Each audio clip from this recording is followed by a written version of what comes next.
So yeah.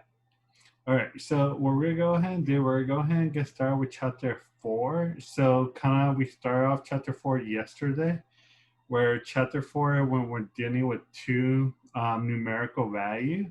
So usually we label the two numerical value as x, which is your explanatory variable, and y, which is your response variable. So we're kind of playing more into that. So if you kind of remember what we did yesterday, we were just working on finding the R value to kind of see if we have a linear association. So today we're kind of going to go further into that. So let me go ahead and switch over to my notes.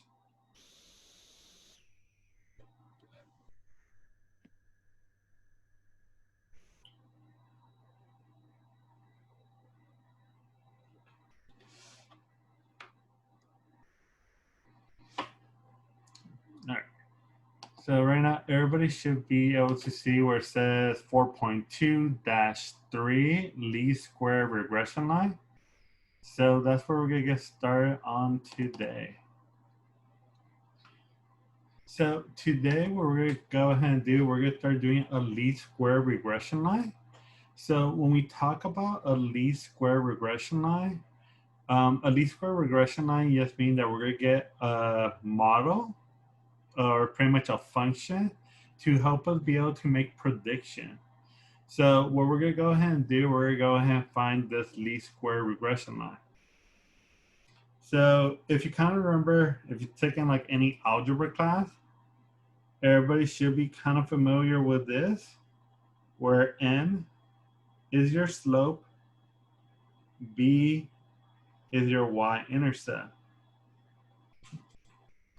So if you still remember what slope represent, and if you still remember what the y-intercept represent, that should help you for today's lecture. If you don't, I'll try to go over it with you for that way. Like you should be able to understand what's the slope and what the y-intercept. All right. So in this book, we're gonna just change this equation because for this book, this is gonna be the equation we're gonna use. So we're gonna use, so this symbol right here is y hat. So y hat is our predictor or our y variable. So that's our predictor. If you look right here, we have beta 1. Beta 1 in this case will be my slope. And lastly, this one over here, that's going to be my y-intercept. So that's going to be the formula that we're going to be using for this section because we're kind of going to progress from y equal mx plus b. And we're going to just replace beta m with beta 1. And we're going to replace b with beta null. So you kind of know they represent the same thing. Both of them represent the slope and the y-intercept. We're changing the symbol of them. Everybody good so far with the model or the least square regression line? All right. So I'm going to go over the formula of how to get the slope and how to get the y-intercept. So if you look right here, this is our slope.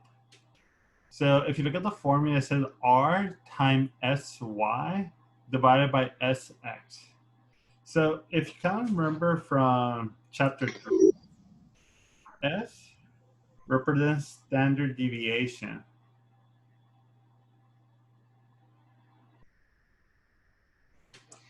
So whenever you see s just represents standard deviation. But in this case, we're gonna technically have two different standard deviation because we have two different data sets. So we have our x data set and we have our y data set.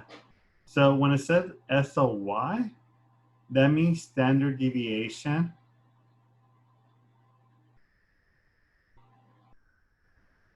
of y.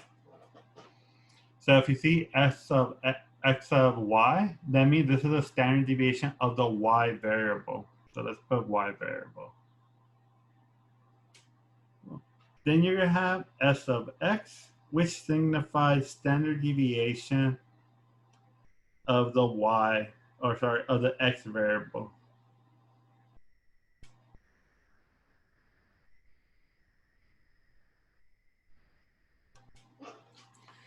So you kind of know if you see the symbol S of y is standard deviation for the y variable. If you look at S of x, that's standard deviation of the x variable. All right. Any question in regard to any of those symbols? Wait. All right. So if you look at the formula is going to be R multiply, and remember R is a correlation coefficient. So what we learned yesterday, R times standard deviation of y, and then you divide it by standard deviation of x. And that's how you get the slope. All right. Any question in regard to how to calculate the slope? All right. Up next, we go how to calculate our y-intercept. So if you look at it, it says y bar minus beta 1 times x bar. Well, we already know what x bar is equal to. X bar is equal to the mean of the x variable. Y bar represents the same thing, different variable. Sorry about that. So it'll be mean of the y variable. All right. So just know x bar represents the mean of the x variable, so of the explanatory variable, and y bar represents the mean of the y variable. So you just know both of them are the mean, just for different variable. And then if you look at beta 1 is our slope. So whatever I get from here, you substitute it into this formula. All right, so that's how we're gonna get the slope and how we're gonna get the y-intercept. Any question in regard to the formula of the slope or the y-intercept? All right, so up next we're gonna get into the interpretation of the slope, but also the interpretation of the y-intercept. So if you don't remember what the slope of the y-intercept mean, well, we're gonna go over that right now.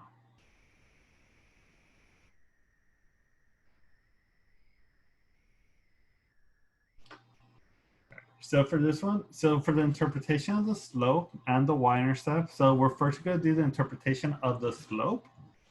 So the interpretation of the slope is just telling you how much the y variable changes as we increase the x variable by 1 unit. So it's telling us like how much should y go up or y go down if I increase the x unit by 1. So that's what the slope is telling us. So the slope is telling us y should increase by 5 if we increase the x variable by 1. And the x variable will always be a constant. It will always be that we increase the x variable by 1. This 1 will never change. So the slope is always telling us how much should y change as we increase the x variable by 1 unit. All right. So that's our slope. Any question in regards to the slope?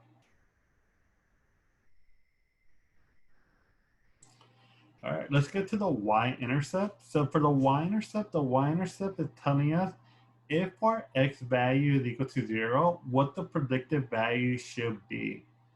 So in this case, this will always be a constant. Whenever we find the y-intercept, we're saying the x value is equal to 0, and when the x value is equal to 0, this is what the y value should be predicted to be.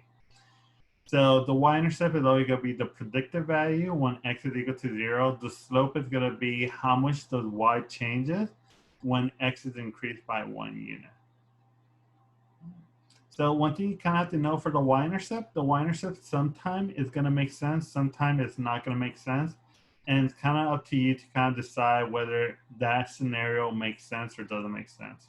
In a little bit, we'll kind of go over some. So some of them will make sense, some of them won't make sense. So hopefully once we go over the example, it should be clear for you. But any question in regard to the slope or the y-intercept?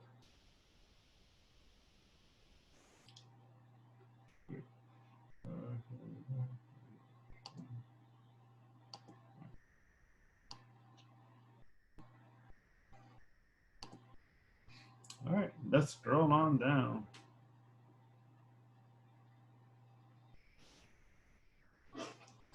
All right, so let's read this data set. So it said consider the Kia price data. So here are data set for Kia's car.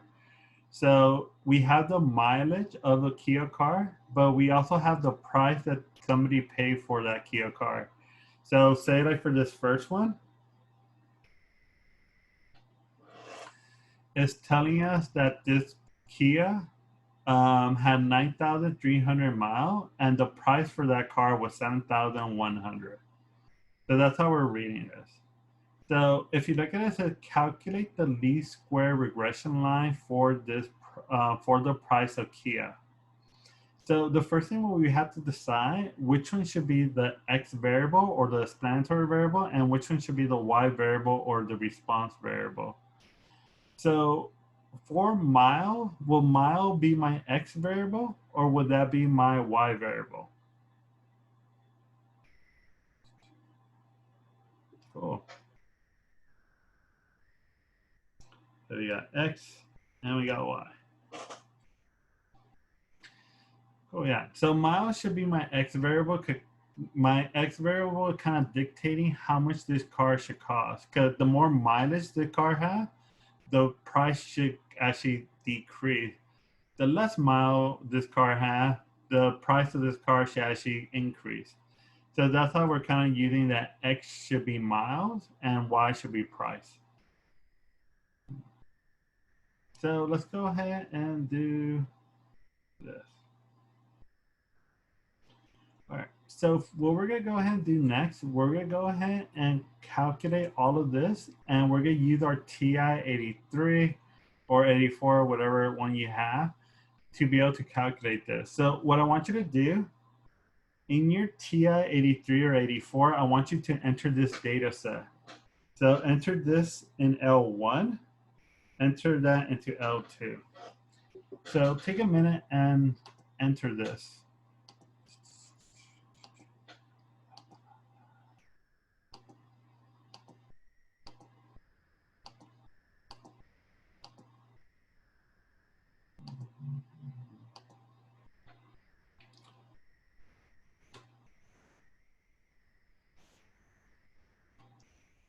And also for the TI-84, you shouldn't put a comma. So you shouldn't put like 15 comma 000. The TI-84 would not like that. So don't do that because then it will just give you an error message.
All right, so hopefully you already enter all of your data set into L1 and L2. So I'm gonna go ahead and transition over. So if you look at the notes, we wanna find several things. We wanna find the mean of X, the mean of Y, standard deviation of Y, standard deviation of X. We wanna find N, we wanna find R. So what we're gonna go ahead and do, we're gonna go ahead and find R first. So let me go ahead and transition over to the TI-84 that I have. So that way you can see how I find R. So if you look at, I already entered the data set here. So now we're gonna go to stats, we're gonna go to calculate, and we're gonna go to lin, oops, we're gonna go to lin reg AX plus B. And I go enter, enter, enter, enter, enter. And you get R. R is equal to negative 0.6832. So we get negative 0.6832. Right. Any questions so far? I found R.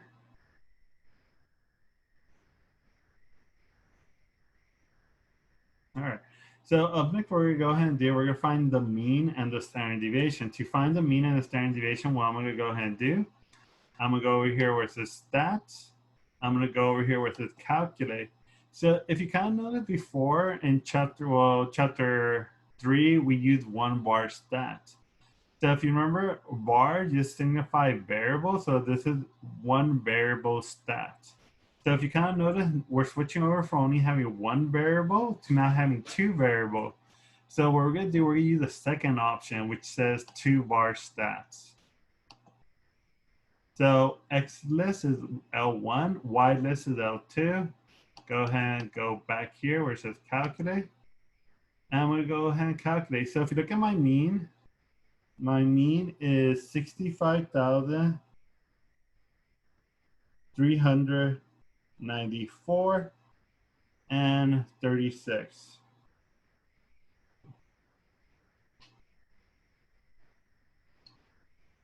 Also, if you look right here, they give me the N. So N is 11.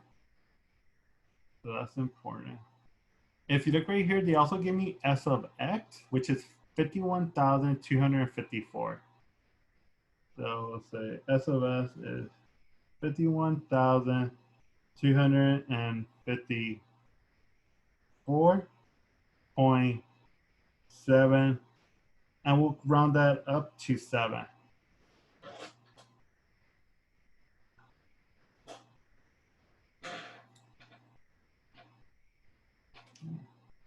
Any question how I got the mean or the standard deviation?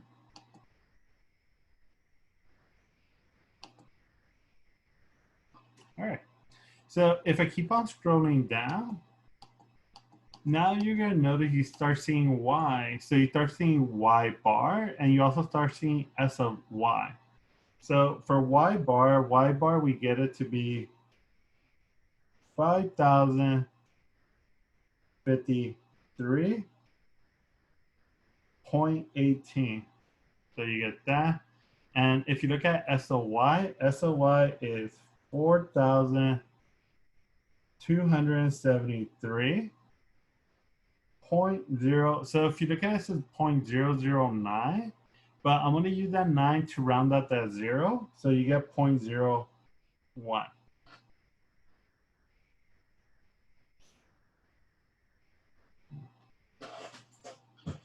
Any question in regard to Y bar or S of X?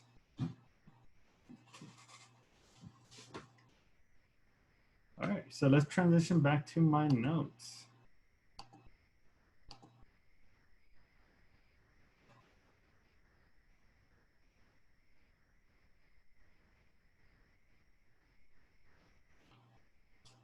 All right, so for this one, this is all the information that we got from the calculator.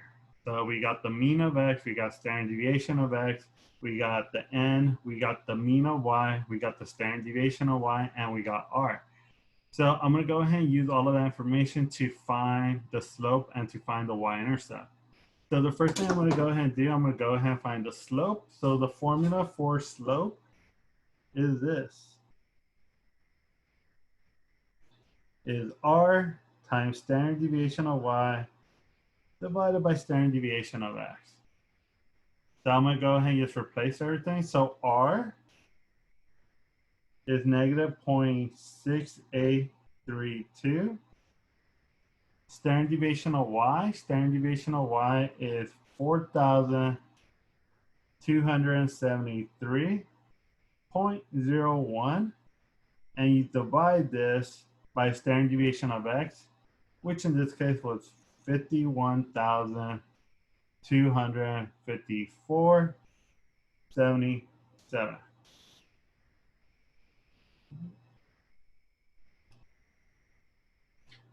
Any questions so far on the substitution for the formula?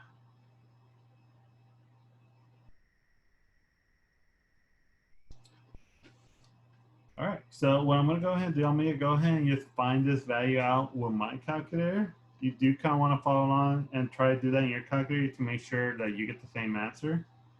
Like this shouldn't be that bad to enter to your calculator, so we shouldn't really deviate that much from an answer.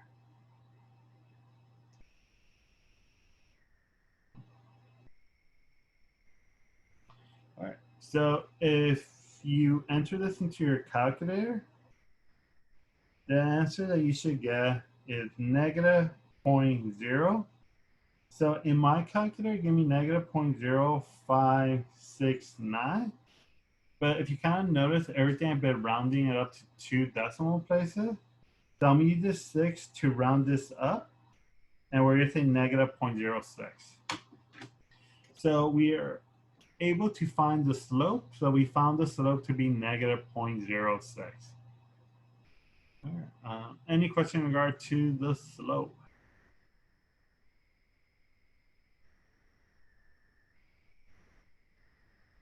All right, so up next we're getting to the interpretation. So for the interpretation, this is where you kind of have to know.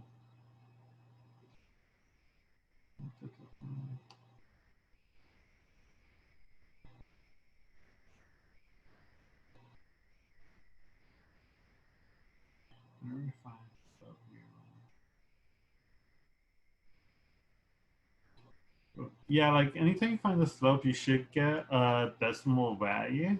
And like on test and quizzes, I'll usually tell you like what to round it up to. So I'll tell you like round it up to 2 decimal places or 3 decimal places or like 1 decimal places. So on tests and quizzes, like you kind of have seen like for the quiz, especially for the the quiz about z-score, I tell you like particular like how much you round it up. So just pay attention to that. All right. So up next we're get into, if you look at it, it says what is the slope and what does the slope mean in the context of the problem? So the context of the problem is what the number actually signifies. So if you kind of remember, the numbers signify miles and they actually represent the cost of the car. So if you remember on the definition about the slope is how much y changes as we increase x by 1 unit. So in this case, our y is it our what you call it, mile, or does y represent the price of the car?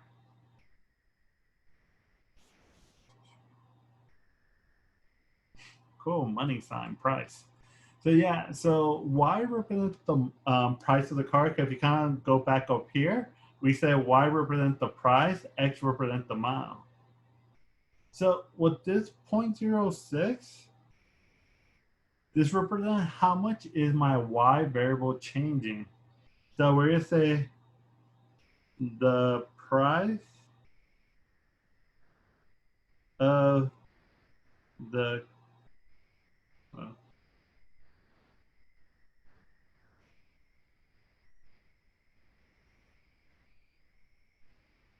let's do this.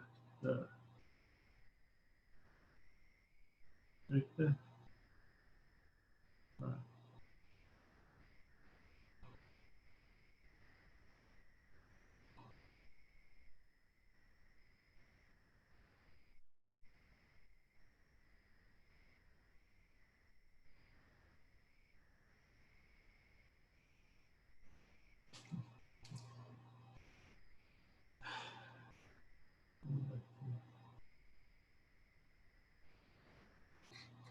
All right. So right now for the interpretation, we are going to say the predicted price for a Kia goes up/down 0.06.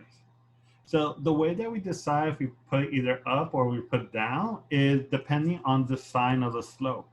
So since the sign of the slope is negative, what do you think we should put?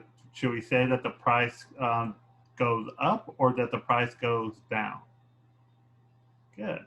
Yeah, so we want to say the price goes down. So let me put a big X right here.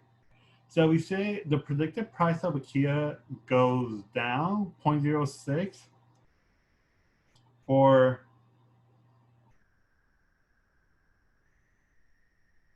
well, for this one, you don't really have to say a negative relationship because you just want to do the interpretation of the slope.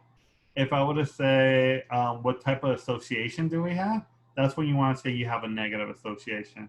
But for this one, since we want the interpretation of the slope, you don't really have to say negative relationship because negative relationship is when we're doing the interpretation of the association. For every additional mile. Cool. All right, so that will be our interpretation of the slope. So we'll say the predicted price for a Kia goes down 0.06 or 6 cents for every additional mile. So every time we drive this car 1 mile, the predicted price of this car goes down by 6 cents. And that's it for part B. Any question in regard to part B?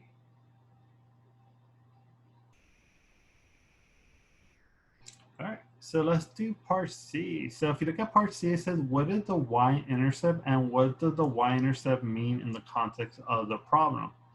So let's go ahead and look at the y-intercept formula. So let's go back up. All right, so this is our y-intercept formula. So I'm going to go ahead and just rewrite it. So you get beta naught is equal to y hat minus beta 1, which is my slope, multiplied by x bar. So if you look at it, we're gonna do y bar. Y bar is right over here. So that's 5,053.18 minus my slope. I just found my slope to be negative 0.06. So we'll say negative 0.06. And we'll multiply this by x bar, where x bar is right over here, which is 65,394.36. Any question for any of the substitution? All right. So one thing you should kind of already, hopefully you should already know, right here, since we have a negative times a negative 0.06, that's just going to become a positive. So technically what we're going to do 5,053.18 plus 0.06 times 65,394.36. Or if you want, you put in your calculator, you put a double negative, and the calculator will know that it's going to turn into a positive. So what I'm going to go ahead and do right now, I'm going to go ahead and calculate this. So we'll do 5,053.18 plus 0.06 multiplied by 65,394.36. So I kind of ran out of room, so I'll put this over here. Beta naught, which is our y-intercept, is equal to 8,976.84. And that's how you find the y-intercept. So the y-intercept shouldn't be that hard to find as long as you get everything from the table. Any question on mathematically how to get the y-intercept?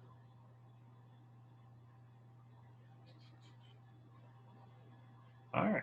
So up where you go into the interpretation of the y-intercept. So remember, the y-intercept is the predicted y variable given that x value is equal to 0. So in this case, if I say x is equal to 0, what does that represent in the context of the problem? Because right here, x is equal to what?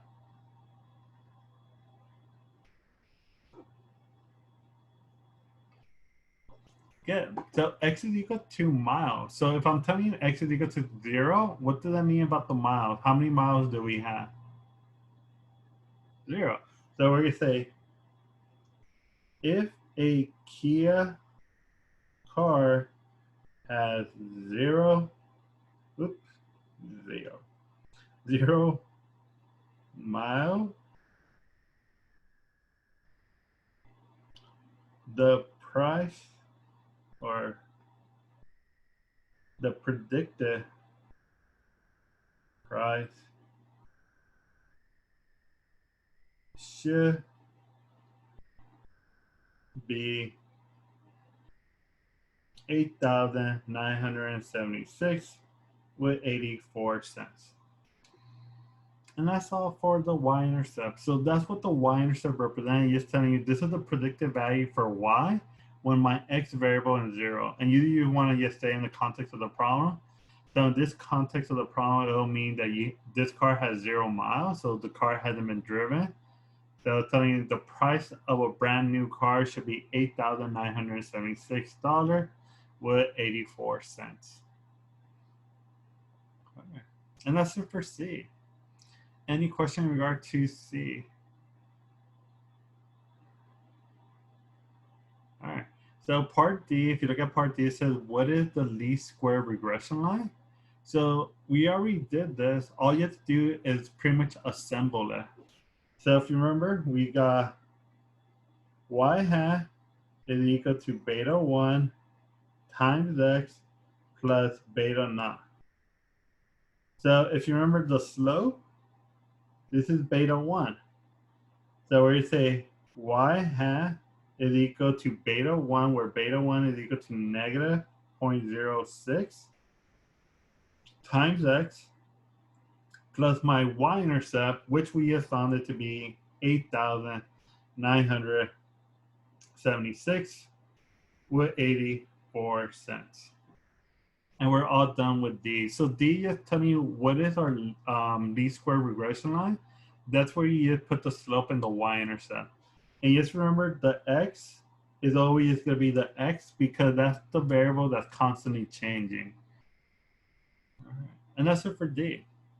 So it's very important that you know the terminology, because if you don't know like what I mean by least square regression line or slope or y-intercept, it's going to be very hard for you to be able to like do these type of problems. So you do want to get comfortable with the terminology because it will make life easier, because as soon as you see that I tell you find the least square regression line, this is what I'm looking for. All right. Any question on D before I move on to letter E? All right. So the whole point of getting a least square regression line is to be able to make a prediction, because pretty much our linear model, if it's a good linear model, it should help us make prediction on pretty much on data set that we don't have any data set on. So say like if we want to buy a car and we only know the mileage of the car, pretty much what we could do, we could use this least square regression line to help us predict the price of a car. So for this one, what we want to do, it says what is the predicted cost of the car if it has not 50,000 miles.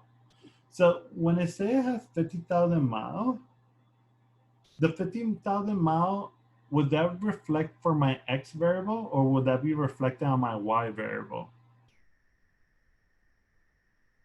Good. So this is reflected on my x variable because remember, mile is x, my price is going to be y. So we're going to say x is equal to 50,000. Everybody good that x is equal to 50,000? All right. So up next, we're going to go ahead and we're going to use the least square regression line that I found in part D to help me make this prediction. So we have y hat is equal to negative 0.06. And if you look right here where it says X, that's where we're going to replace the X with the 50,000. So we'll put 50,000 plus 8,976 with 84 cents.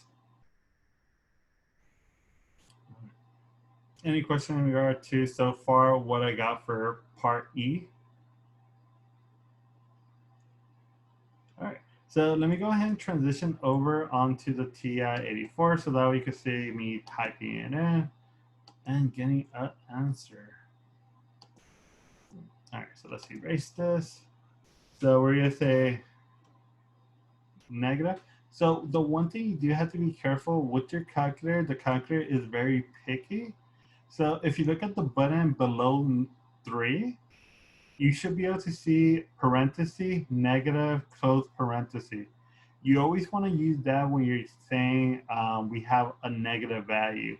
You don't want to use the button below the X or sorry, below the multiplication, because if you use that, it will give you a wrong answer. So you first want to hit the button below 3, so put negative 0.06 multiply by 50,000. Then you add it to 8976 with 0.84. And then if you hit enter, you get the answer.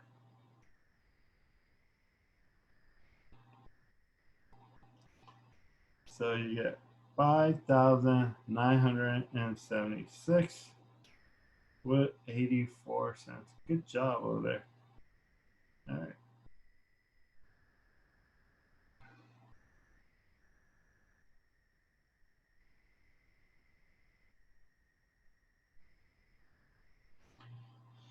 All right. Any question in regard to how I got the predicted value? All right. So if no question, let me go transition back to my notes.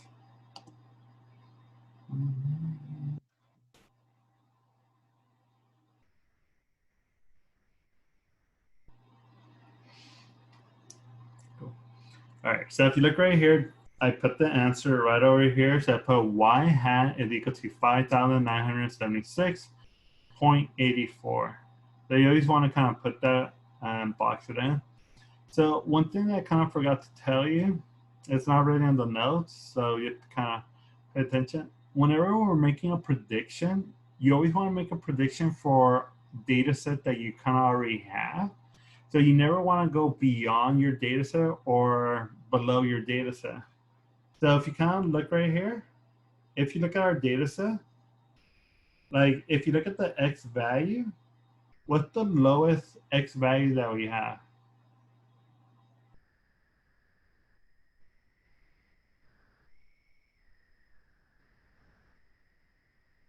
Yeah, so we have our min, which is 9,300. What about for our max? What's the highest number that we have?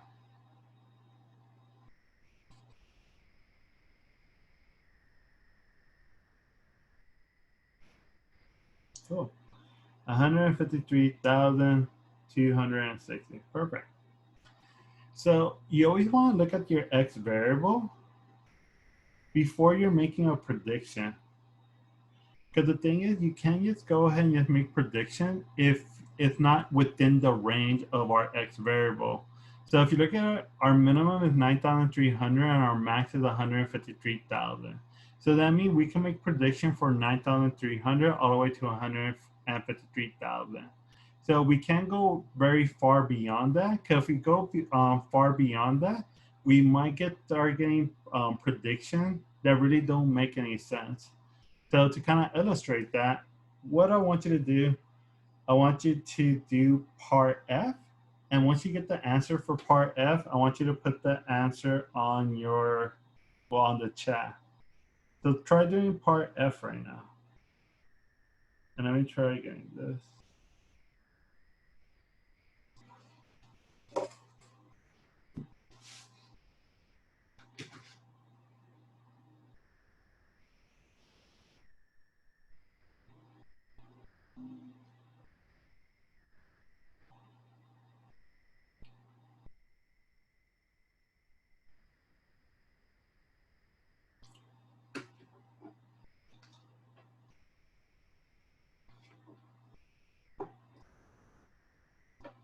Man, you guys are fast.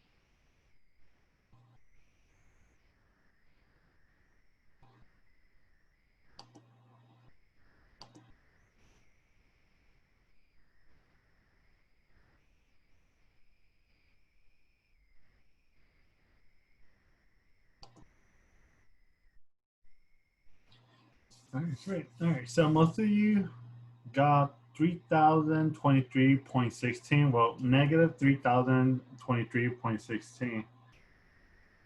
So does it make sense that car predictive value is a negative value?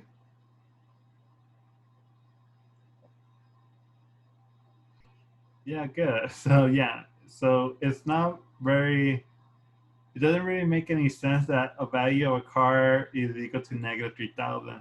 Because what this is technically telling me, the person selling the car, once they sell the car to the person getting the car, they have to give them $3,000 just to take away the car from them. So that doesn't really make any sense whatsoever. Like, why would you give them the car? Plus, you give them $3,000 for taking this car out of your hand. So in this case, this is a data set that doesn't make any sense because if you look at it, we're trying to make a prediction for a car that has 200,000 miles. But if you look at our data set, it go beyond it. Because if you look at the highest number that we have 153,000. That's the highest mileage car that we have for a Kia. So for us trying to make a prediction of a car that has 200,000 miles, like it wouldn't make any sense because we don't know like what's gonna happen to the car because we don't know like is it either gonna become a junker or does this car like sometime car like they become classic and the price might go up. So we can only make prediction for the data set that we have. So for this one, it really doesn't make sense for us to make a prediction for this one because it's just so far beyond our data set. So kind of like if that doesn't really make sense for you, kind of think about it like say if I tell you like every year when I was I don't know 12, I grew 1 inch. And then I tell you, okay, make a prediction of how tall I should be when I turn 50. So am I constantly gonna be growing 1 inch even until I'm 50 years old? Like no, like eventually you're gonna stop growing and actually you're gonna start shrinking. So we can't yet keep on making the prediction that it's constantly gonna be going up and up because I know eventually it's gonna plateau and it might go down. So anytime we're making prediction, you always want to look at your data set and make sure that the prediction is within the data set. If ever the prediction is outside of the data set, then any answer that you get might not make any sense to you. All right, but that's it in regard to making prediction. Any question for prediction?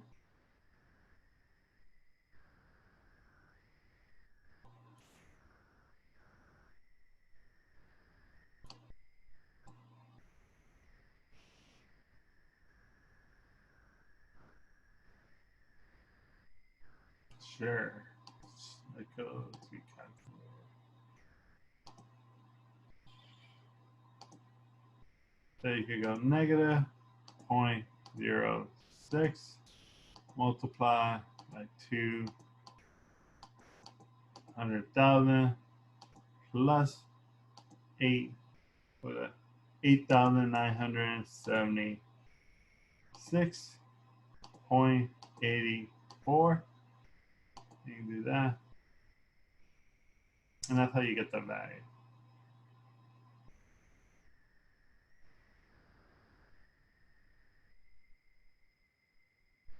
For letter A, you go to stats, You go to calculate and you go to two var stats. You go X list, Y list, and you go to calculate.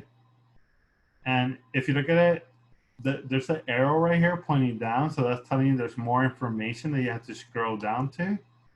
And that's how you get the Y bar.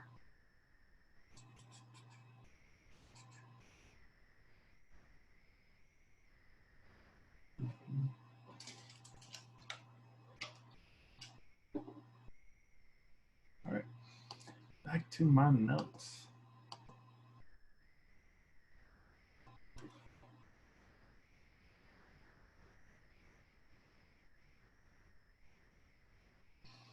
All right, so that's it for that problem.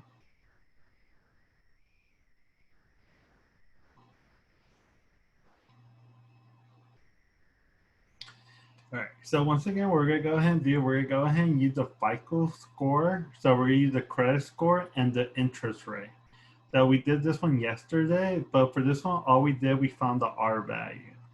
So what I want you to do, take a minute, and I want you to find the sample mean of X, the sample standard deviation of X, the sample size, Y bar, S of Y, and R. So take a minute and find this information on your calculator.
All right, so let's see. What do we get for X bar? And you just round it to two decimal places.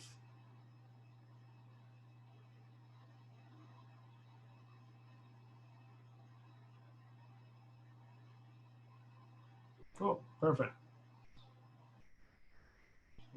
So 651.67. All right, good job. All right, what do we get for S of X? So what's the standard deviation for the X variable? And give me two decimal places. Perfect. So you get 74.54. What's our N?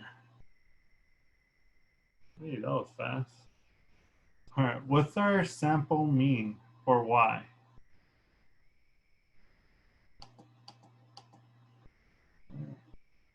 11.67. Good. All right, what's our sample standard deviation for this?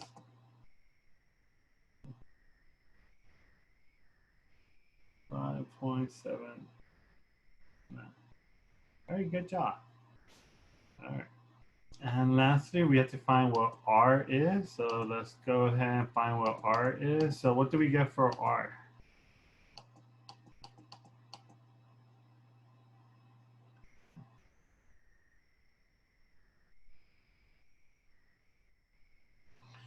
All right, good job. So everybody hopefully should be able to find that right now. So you should be able to find all of this information just by using your calculator, and hopefully it shouldn't take you that long to find it. All right. Any question on so far any of those values that I filled in for part A? All right. So let's go ahead now. Let's go to. All right. So I'll show you how to find R. Let's do my calculator. Calculator. All right. So to find R, what you want to go ahead and do, you want to hit the stats button. You want to move it over where it says calculate. And what you want to go is go down to ln reg ax plus b. If you got something different for y bar, you might want to go back and check the number and make sure that you enter the number correct, because that should be the correct y bar. So if you look at the x list should be L1, y list should be L2, and then we just scroll all the way down to calculate, and that's how you find the R value. Any other question in regard to how to find R?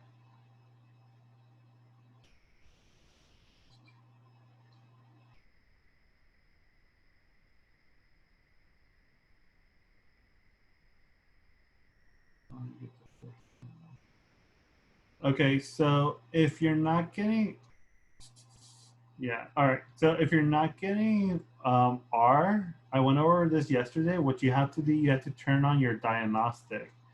So if you're not getting R, what you have to do, you want to hit the second button, so my blue button, and then you hit 0. So it should take you to this screen right here. So it should take you to catalog. So then what you have to go ahead and do, you have to go all the way down, and you have to go all the way down where it says diagnostic on.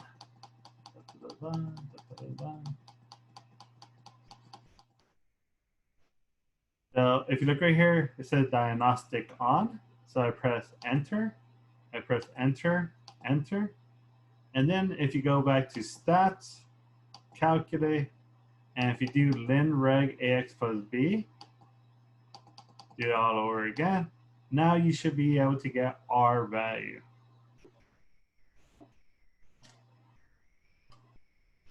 So if you weren't getting R before, this should fix it.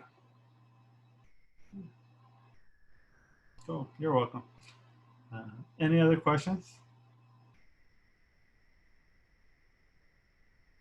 All right. So let's go back to the notes.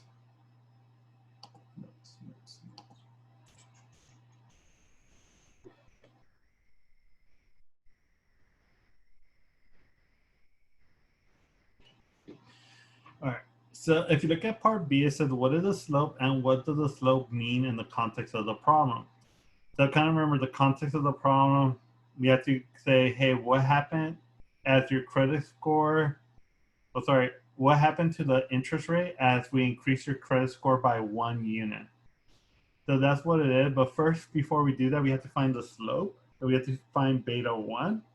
So beta 1 is R, which is negative 0.98, multiplied by standard deviation of Y, which is 5.79. And you divide this by standard deviation of X, which is 74.54. So that's just going back to the formula for the slope. Any question why I put negative 0.98 multiplied by 5.79 divided by 74.54? All right, so I'm gonna go ahead and just calculate this in my calculator just to make it a little bit nice and easy. Okay.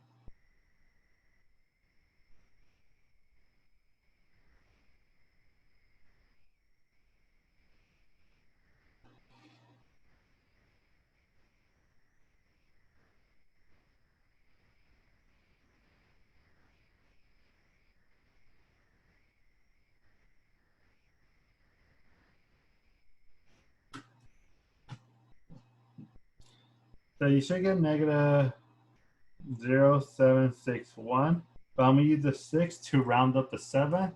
So I'm gonna round it up to 2 decimal places, so we're gonna say negative 0.08.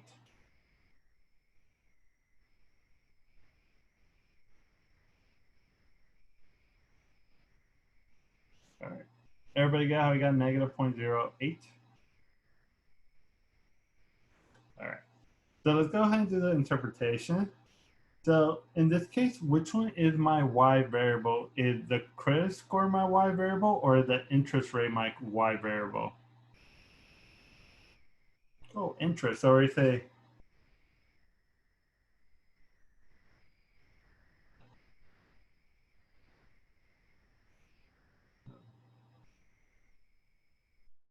So say the interest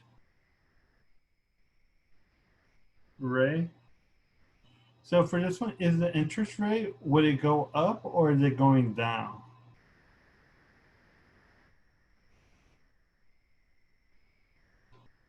It's going down. The reason why I know it's going down because it has a negative. And also for some of you, remember, interest rate is Y variable, credit score is my X variable. So the interest rate goes down. Oops. So it goes down, and it goes down by 0.08%.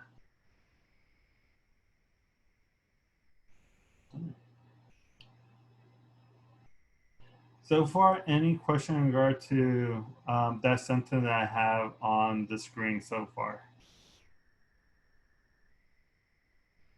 Okay, so we'll say the interest rate goes down 0.08% for every time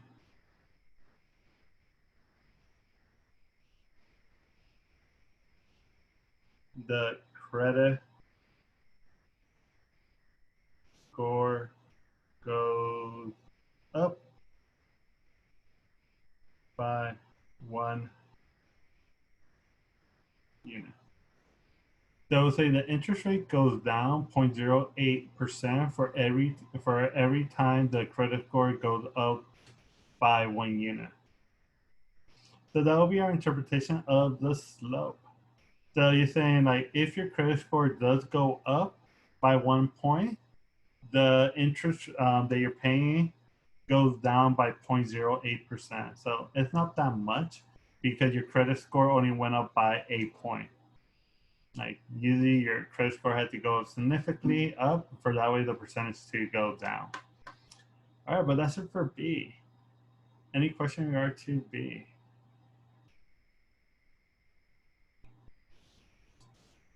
All right, let's go over the y-intercept. So for the y-intercept, same formula as we used before, beta naught is equal to y bar minus slope times x bar. So for this one, y bar is equal to 11.67 minus slope. Slope in this case is going to be negative 0.08.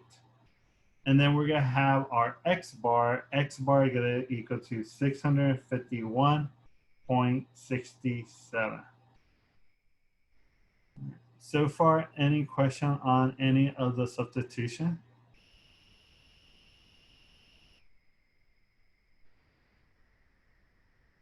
All right.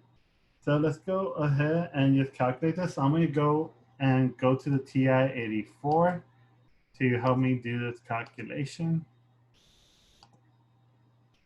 So we'll say 11.67 minus a negative 0.08 times 651.67.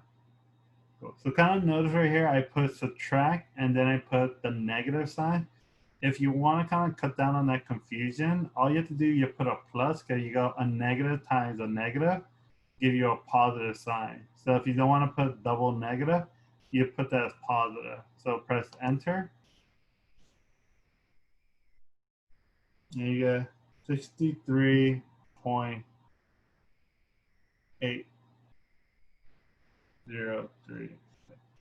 Yeah, it's a 63.80.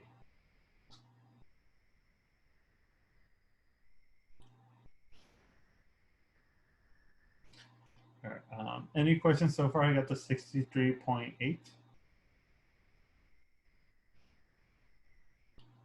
Okay, so I'm gonna go back to the notes for that way you can kind of see that enter is there.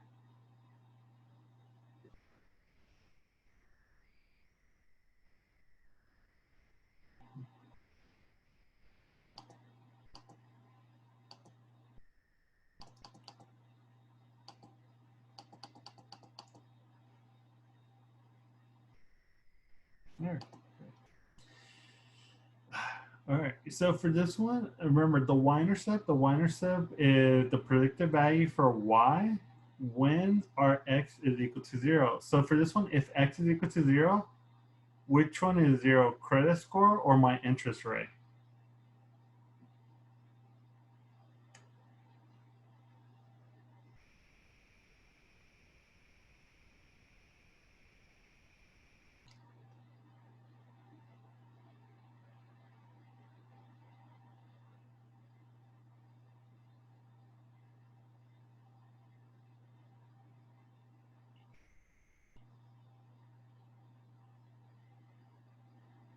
No, we still got it. So which one's my x variable? Credit score or interest rate? Yeah, so credit score. So if credit score is x, that means what? So that means if x is equal to 0, that means my credit score is 0. So we're gonna say if a person credit score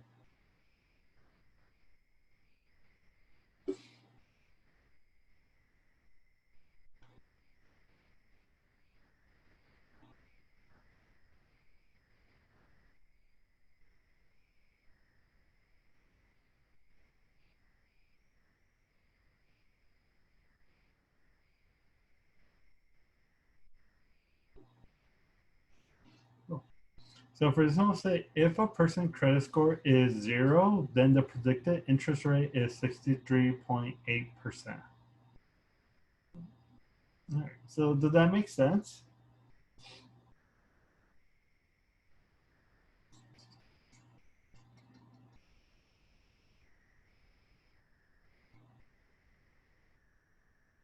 All right, so that makes sense that they're going to charge you 63.8%. Well, is it possible for you to have a credit score of 0?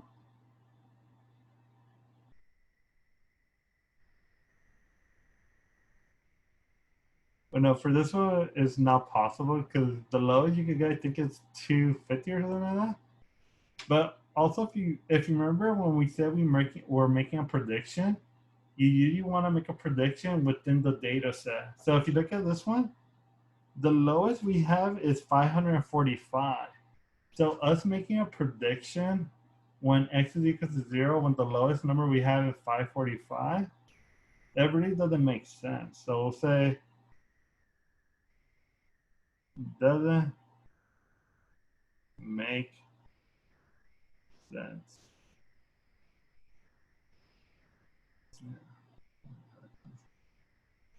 So for this one, we'll say it doesn't make sense because if you look at the value, pretty much our x value doesn't go that low.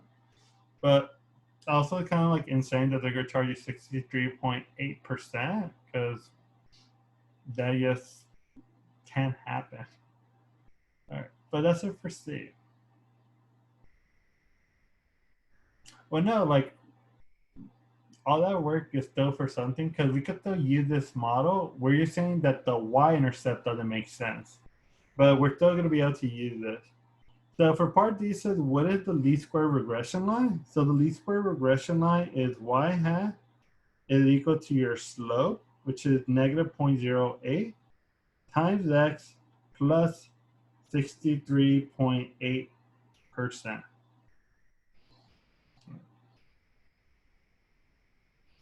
All right, and that's it for D.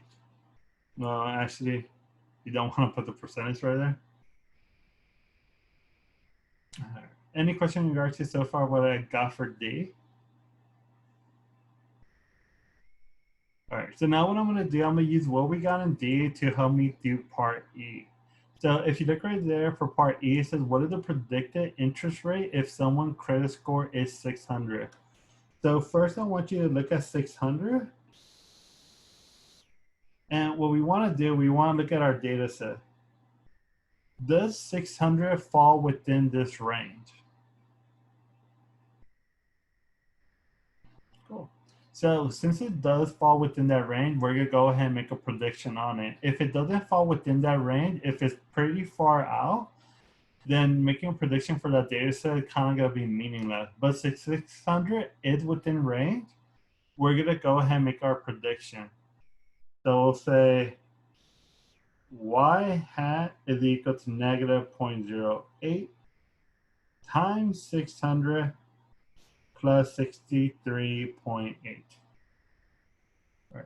So all I did, I got this x, and instead of putting x, I put 600. So where you're gonna substitute in.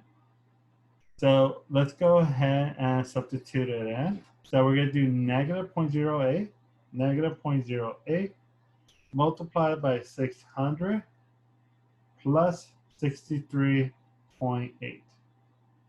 If you do that, what do you get?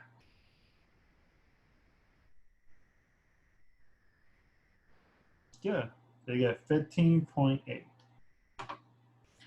So this is telling me if you have a credit score of 600, we're expecting your interest rate to be somewhere in the line of 15.8. So that's our predicted interest rate if somebody have a credit score of 600. Right. And that's it for E. Any question in regard to E?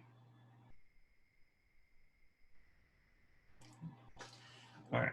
So what I'm going to show you right now, I'm going to show you in your calculator how to get this value right here.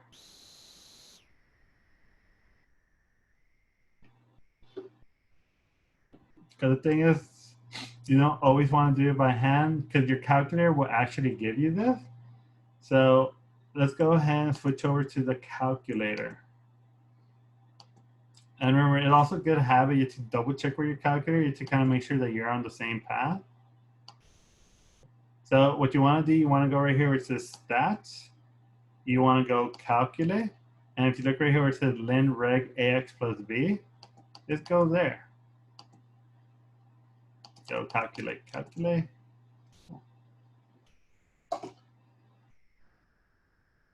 So if you kind of notice in the very top, it should say y is equal to ax plus b, correct?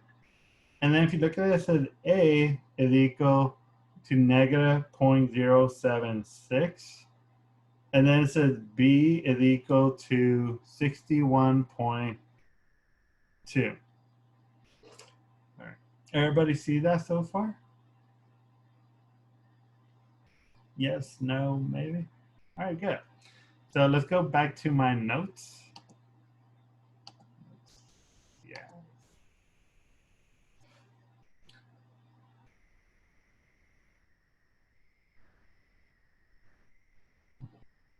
So if you look right here, no, let's do neon green. So if you look right here where it says A, that means you replace this A with that number. So you put y hat is equal to negative 0.076 x, running out of space. And then you say plus, if you look right here where it says B, and we say B is equal to 61.2, so you go 61.2. And if you kind of like confirm this with this, you should get pretty close answers. The only reason why it's a little bit off is because we rounded off some of the value. So if you kind of remember, we rounded off R like to 2 decimal places, and we rounded everything else to 2 decimal places. So this one is a more accurate reading because we're using all of the decimal places versus this one, since we're rounding off some stuff, our answer is gonna be slightly different. But you can always double check your answer by just looking at the A and the B, and you're checking if that A and that B coincide. And if no A is slope, your B is the Y intercept. All right, but that's it for that. Any question in regard to how to double check for the least square regression line?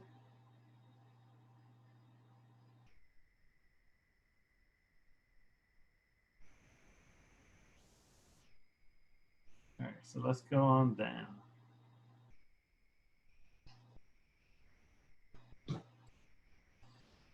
All right, so up next we're getting into the coefficient of determination. So if you look right there, it says coefficient determination, the symbol for coefficient determination is r squared. So kind of think about it. If I know r is equal to 0.50, if I want to find what r squared is, all I have to do is get 0.50 and you square it and you get 0.25. So that's how you get r squared. All you have to do is get the r value and you square it. But also if you look at your TI-84, you should be able to see that r squared is already given to you is right above r. So one thing you should know for r squared, since r squared, to find r squared, you square r. So you just know that r should always be between 0 and 1. Because pretty much anytime you square a number, it's gonna make them positive. So that means it can't be negative anymore, because once you square r, it loses that negative. All right, so let's go into some of the things. So the first thing, if r squared is equal to 0,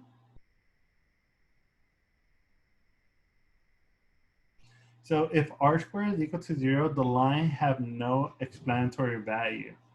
So that means if r squared is already equal to 0, that means the explanatory variable has 0 influence on the y variable. So it's kind of telling us it's doing an awful job and helping us predict.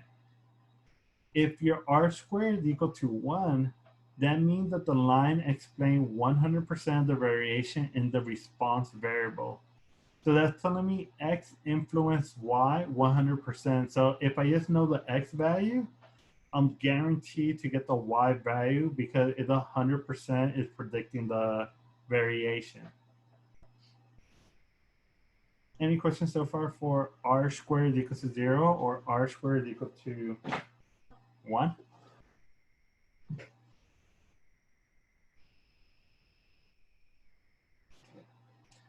All right, so let's go over here. So you kind of know like the r squared is kind of telling you how much does that one variable, which is the x variable, influence your y variable. Because the thing is, there could be other variables that could be contributing to that y variable. So just because one variable is contributing like 80%, that doesn't mean that there's other variables that don't contribute anything. So what we're gonna do right now, so for the for what you call it, for the example about the Kia price and mile, we found that r is equal to negative 0.641. So if I want to find r squared, we're gonna get that negative 0.641 and we're gonna square it. So let's go ahead. So we'll do 0.641 to the second power. If you do negative 0.641 to the second power, what do you get for your answer?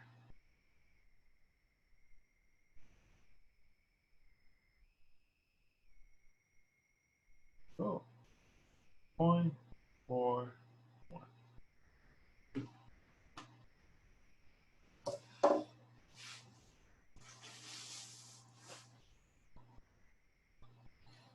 All right. Everybody go with 0.41. All right. So the 0.41 is telling you this is how much the x variable contribute to our y variable. So to kind of remind you what our x variable is. Our x variable was mile, and that's telling you that the mileage of a car contribute to 41% of the price of the car. So let's go ahead and do that. So it said the car age explain, oh sorry, car mile explain 41% of the variation in car price. So that means that the mileage only pretty much contribute to 41% of the variation in the car price. Okay, if you kind of think about it, like anytime you go and buy a car or look at a car and see the price of the car, like is the mileage of the car the only thing you look at? Cool. So what are like other things that you look at that could contribute to the price of the car? Okay, so we have The year of the car?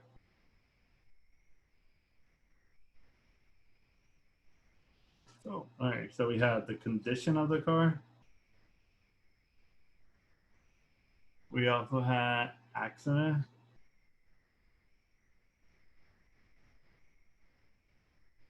We also have where and there, which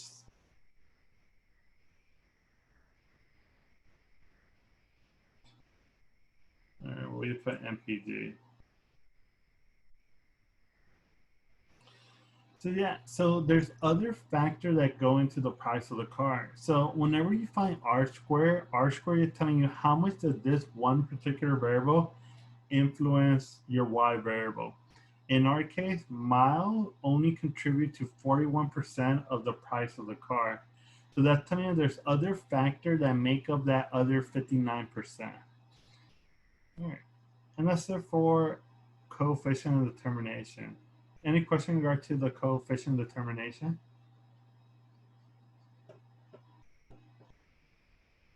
All right, let's move on. All right.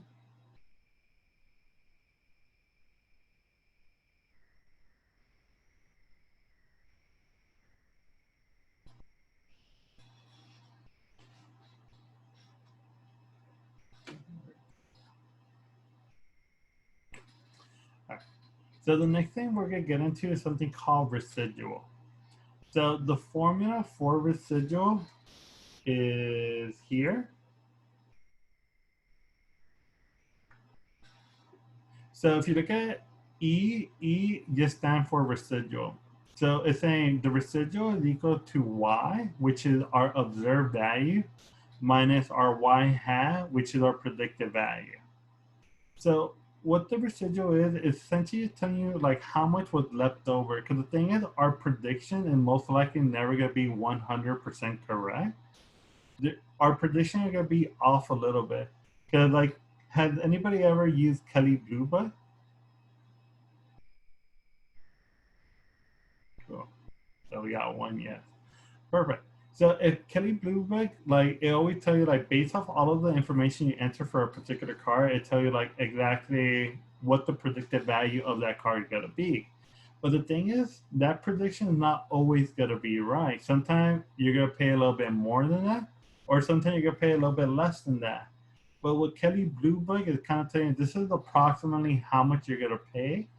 And what we're gonna do, we're gonna calculate the residual, which is the residual. You can tell us how far off was our prediction from the actual value. So if you kind of look at this line over here, that's our prediction. So that's how much we're expecting it to be. But if you look at these blue dots and these red plots, this is telling you this is the actual observed value.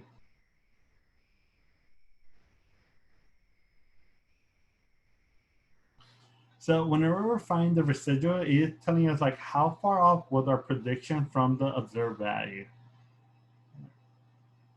Because the thing that you kind of have to just know, our prediction not ever going to be 100% correct. It's going to be wrong. But what we want to do, we want to see like how wrong were we? So like how off was it? Any question in regard to what the residual will represent?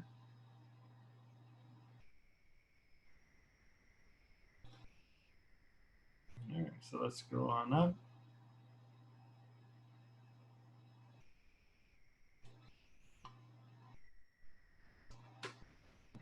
So for this one, what we want to know what is the residual for a car that has 57,000 miles. So first thing, what I want to go ahead and do, I want to go ahead and find this.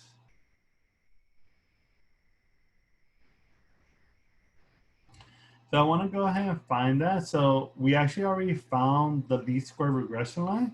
So I'm going to go back and get the least square regression line.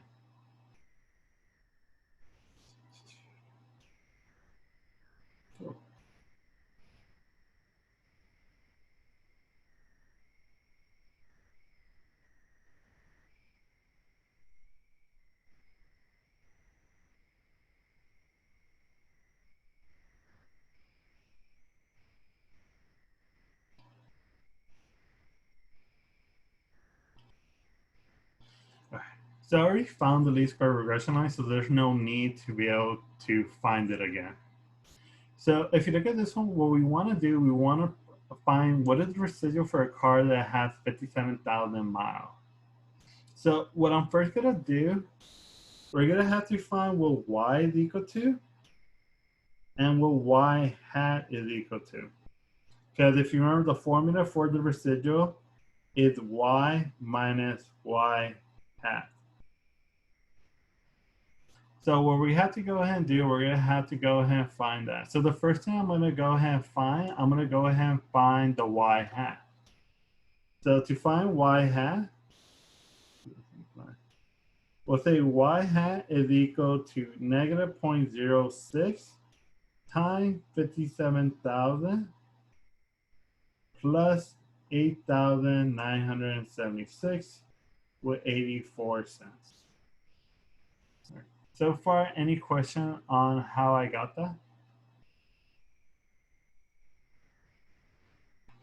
All right, so let's go ahead and calculate that in our calculator. So we're going to do negative 0.06 times 57,000 plus 8,976 with 84 cents.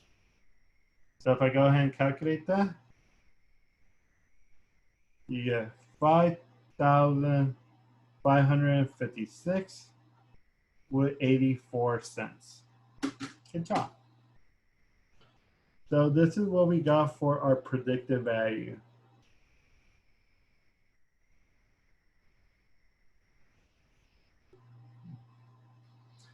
Any question in regard to how I got the predicted value or y hat? Okay, so now what I want to go ahead and do, I want to go ahead and find y. So in order to find y, this is where the table come in handy. Okay, in the table, what we want to do, I want to find a car that has 57,000 miles. So right here, which car has 57,000 miles?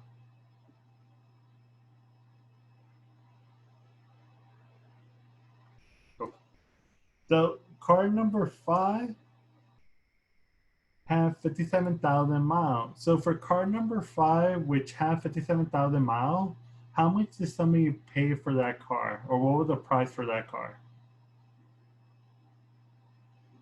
4,600. So that will become, that will become my y value. So we'll say 4,600. So whenever you're looking for the y, this is from the table. You're looking at the table and you're saying, okay, where do they give me 4,600? Well, sorry, 57,000 miles. So you have to look for a car that has 57,000 miles and see what did they pay for that car, because that's what the y value is going to represent. All right. Any question in regard to how I got the 4,600 or the 5,556 with 84 cents? All right. So if I look at my y, if I look at my y hat, are they the same or are they different?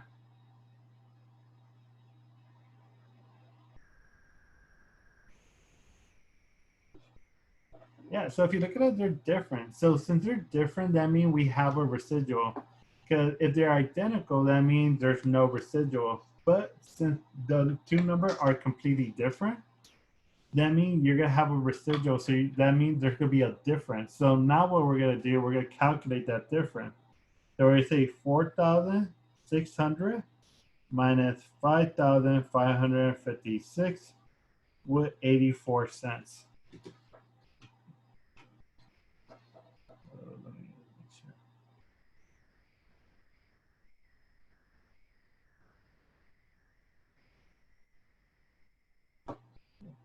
So if you look at that, you get negative 956 with 84 cents.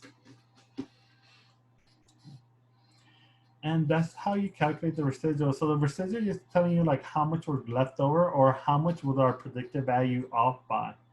So if you look at our residual, it's telling us our residual was off by $956.84. And that's it for that first problem for residual. Any question in regard to that problem?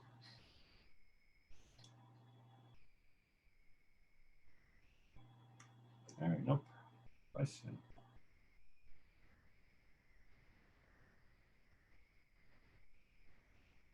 All right, sure. All right. So we're gonna do here. We're actually gonna stop here. That way you don't have too much information that it's kicking out some of the information from chapter 1, 2, and 3. So we're gonna stop here for today, and we'll start off here on Monday. So that'll be June 29th. Cool. So we'll stop here. All right. So that's going to be it for today's lecture. So just remember, for the most part, most of you have the exam on Monday. So just make sure that you have approximately like 90 minutes in between 7 a.m. to 7 p.m. to be able to do the exam. So that way, like you'll be able to do the best in that first exam. Because like I said, the first exam should be the easiest exam. It only gets tougher after that. So you really want to make sure that you do really, really well in this first exam. So that way you kind of have more of a wiggle room for test number 2, 3, and 4. Before I close out the meeting, is there any question that you want to ask before I close out the meeting? All right, cool. All right, and also just remember all of the homework is due on Monday. So you want to do the homework for chapter 1 through chapter 3, and you turn that into Canvas. So whenever you have all of them done, just remember to use one of the applications for that way. Instead of having like 20 files, you only have one PDF file, and you have to upload that one PDF file. All right. Yeah, if you're done with the homework, you can already upload it onto Canvas. So if you want to get it over with, it should already be open. It should be homework number 1. And here, let me just show you where to find it. So that way everybody should know where to go.